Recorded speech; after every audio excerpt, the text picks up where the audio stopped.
Doctor Sreevarma ஆயுள் தரும் ஆயுர்வேதா அறுவை சிகிச்சை இல்லா குணம் ஆயுள் கால நிவாரணம். Yesterday courier private limited. Domestic international cargo உங்கள் இல்லம் தேடி வந்து கொரியர் புக்கிங் டெலிவரி செய்து தரப்படும். தலைப்புச் செய்திகள். இங்கிலாந்து மாலத்தீவு நாடுகளுக்கு புறப்பட்டு சென்றார் பிரதமர் நரேந்திர மோடி. இங்கிலாந்து பிரதமருடன் வர்த்தகம் உள்ளிட்ட பல்வேறு விவகாரங்கள் குறித்து முக்கிய ஆலோசனை. முதலமைச்சர் மு.க. ஸ்டாலின் உடல்நிலை குறித்த வதந்திகளை பரப்பினால் கடும் நடவடிக்கை.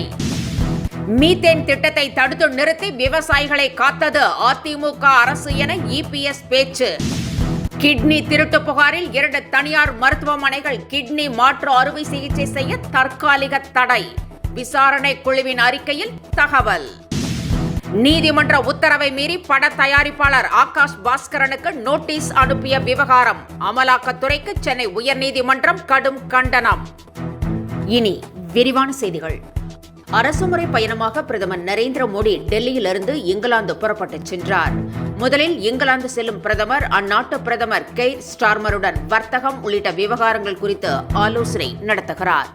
23, 24 தேதிகளில் இங்கிலாந்து பயணம் மேற்கொள்ளும் பிரதமர் தொடர்ந்து மாலத்தீவு செல்கிறார். அங்கு 26 தேதி நடைபெறும் 60வது சுதந்திர தின கொண்டாட்டத்தில் சிறப்பு விருந்தினராக கலந்து கொள்கிறார். பிரதமர் மோடி இங்கிலாந்து செல்வது இது 4வது முறையாகும்.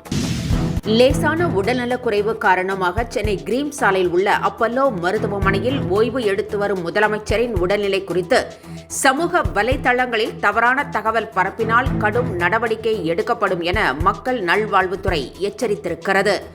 மருத்துவமனை நிர்வாகம் கொடுக்கும் அறிக்கையை மட்டுமே நம்ப வேண்டும் என்றும் அறிவுறுத்தியுள்ளது.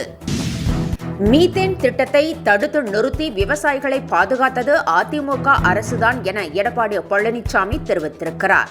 தஞ்சை ஒரத்தநாடு பகுதியில் பிரச்சாரம் மேற்கொண்ட இபிஎஸ் விவசாயிகளின் உரிமைகளை போராடி பெற்றுத்தந்தது அதிமுக அரசுதான் என்றார்.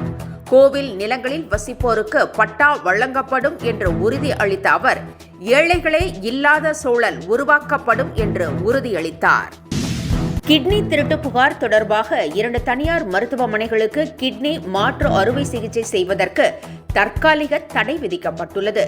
நாமக்கல் மாவட்டத்தில் அப்பாவி மக்களின் வறுமையை பயன்படுத்தி கிட்னி திருடப்பட்டதாக எழுந்த புகார் குறித்து தமிழக அரசு குழு அமைத்து விசாரணை நடைபெற்று வருகிறது. இந்த விசாரணையின் முதற்கட்ட அறிக்கை வெளியிடப்பட்டுள்ள நிலையில் அதன் அடிப்படையில் பெரம்பலூர், திருச்சி ஆகிய இடங்களில் உள்ள 2 தனியார் மருத்துவமனைகளுக்கு கிட்னி மாற்று அறுவை சிகிச்சை செய்ய தற்காலிக தடை விதிக்கப்பட்டிருக்கிறது. பட தயாரிப்பாளர் ஆகாஷ் பாஸ்கரனுக்கு தடையை மீறி நோட்டீஸ் அனுப்பிய அமலாக்கத்துறைக்கு சென்னை உயர்நீதிமன்றம் கடும் கண்டனம் தெரிவித்திருக்கிறது. ஆகாஷ் பாஸ்கரனுக்கு எதிரான விசாரணைக்கு கடும் கண்டனம் தெரிவித்திருந்த சென்னை உயர்நீதிமன்றம் மேல் விசாரணைக்கு தடை விதித்திருந்தது. ஆனால் இதை மீறி மீண்டும் ஆகாஷ் பாஸ்கரனுக்கு அமலாக்கத்துறை நோட்டீஸ் அனுப்பியது. இது தொடர்பாக ஆகாஷ் பாஸ்கரன் மேல் முறையீடு செய்திருந்தார். அமலாக்கத்துறையின் செயலை மீண்டும் கண்டித்த சென்னை உயர்நீதிமன்றம் இது தொடர்பாக ஆகாஷ் பாஸ்கரன் உயர்நீதிமன்ற அவமதிப்பு வழக்கு தொடரலாம் என்று அறிவுறுத்தியிருக்கிறது. கச்சத்தீவு ஒப்பந்தத்தை மறுபரிசீலனை செய்ய வேண்டும் என மாநிலங்களவையில் வைகோ வலியுறுத்தியுள்ளார். இது தொடர்பாக பேசிய அவர் இலங்கை மீது பொருளாதார கட்டுப்பாடுகளை விதிக்க வேண்டும் என்று கோரிக்கை விடுத்திருக்கிறார்.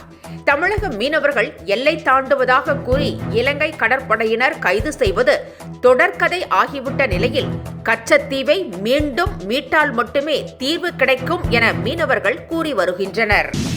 அஜித்குமார் லாக்அப் மரணம் தொடர்பாக சிபிஐ விசாரணை தீவிரம் அடைந்துள்ள நிலையில் சிவகங்கையில் அஜித்குமார் சிகிச்சைக்கு அழைத்துச் செல்லப்பட்ட மருத்துவமனையின் சிசிடிவி கேமரா பதிவுகளை அதிகாரிகள் ஆய்வு செய்தனர். மேலும் மடப்புறம் உள்ளிட்ட இடங்களிலும் ஆய்வு செய்த சிபிஐ அதிகாரிகள் விரைவில் இதுகுறித்து அறிக்கை தாக்கல் செய்வார்கள் என்று எதிர்பார்க்கப்படுகிறது. திமுக கூட்டணியில் குழப்பம் உள்ளதாக தமிழிசை கூறியுள்ளார். உங்களுடன் ஸ்டாலின் திட்டத்திலும் ஊழல் நடப்பதாக அவர் குற்றம் சாட்டியுள்ளார். அரசின் பல கோடி ரூபாய் பணம் செலவு செய்யப்பட்டு உங்களுடன் ஸ்டாலின் திட்டம் கொண்டு வரப்பட்டதாக விமர்சித்துள்ள தமிழிசை பாஜக அதிமுக கூட்டணியில் எந்த குழப்பமும் இல்லை என்று கூறினார். இத்தாலியில் நடைபெற்ற கார் பந்தயத்திற்கான பயிற்சியில் நடிகர் அஜித்குமாரின் கார் விபத்துக்குள்ளானது தொடர்பாக புதிய வீடியோ ஒன்று வெளியாகி உள்ளது. இதில் சீட் பெல்ட் உதவியுடன் அஜித் காயம் இன்றி தப்பிய காட்சிகள் பதிவாகி உள்ளது. இத்துடன் செய்திகள் நிறைவடைந்தன. மீண்டும் காலை 10 மணிக்கு சந்திக்கலாம். வணக்கம். என்றும் உங்களுடன் மை இந்தியா. முக்கிய செய்திகளை உடனுக்குடன் தெரிந்து கொள்ள சப்ஸ்கிரைப் பண்ணுங்க, பெல் பட்டனை பிரஸ் பண்ணுங்க. என்றும் உங்களுடன் மை இந்தியா. டாக்டர் ஸ்ரீவர்மா ஆயுள் தரும் ஆயுர்வேதா அறுவை சிகிச்சை இல்லா குணம் ஆயுள் கால நிவாரணம். Yesterday courier private limited domestic international cargo உங்கள் இல்லம் தேடி வந்து கொரியர் புக்கிங் டெலிவரி செய்து தரப்படும்.